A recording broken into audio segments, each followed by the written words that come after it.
आपल्या देशाचे यशस्वी पंतप्रधान विकास पुरुष आदरणीय नरेंद्र मोदीजी साहेब आणि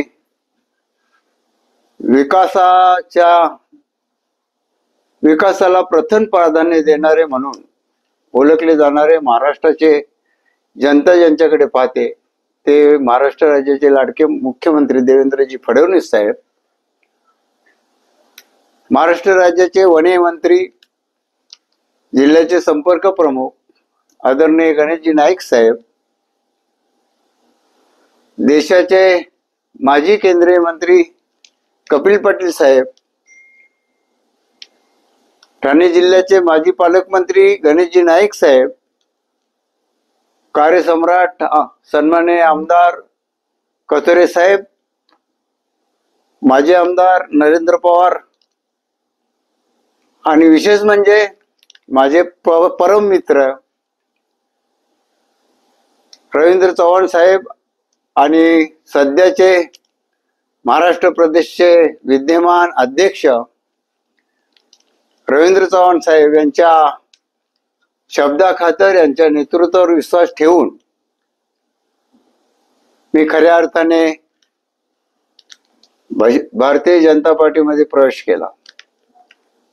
हा प्रवेश करत असताना माझ्यावर आदरणीय रवींद्र चव्हाण साहेबांचा वैयक्तिक प्रेम असल्या कारणाने आणि विशेष म्हणजे मैत्री असल्या कारणाने त्यांच्या शब्दाचा मान ठेवून मी कुठलाही स्वार्थ मनामध्ये न ठेवता या पक्षामध्ये प्रवेश केलेला आहे। खरं तर मला कुठल्याही पदाची अपेक्षा न ठेवता, कुठलीही उमेदवारीची अपेक्षा न ठेवता, कुठलीही उमेदवारी न मागता निरपेक्षपणे मी भारतीय जनता पक्षामध्ये प्रवेश करत आहे आणि ह्या गोष्टीचा मला आणि माझ्या कुटुंबियांना, माझ्यासोबत आलेल्या सर्व कार्यकर्त्यांना निश्चितपणे आनंद होत आहे। आपण प्रश्न केलात की गेली 35-40 वर्षे काँग्रेस आणि राष्ट्रवादी काँग्रेसमध्ये काम करत असताना असं अचानक काय झालं की आपण भाजपा पक्षामध्ये प्रवेश करत आहात।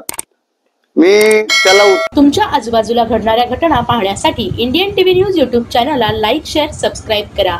आणि नवीन व्हिडिओज बघण्यासाठी बेल आयकॉनवर क्लिक करा।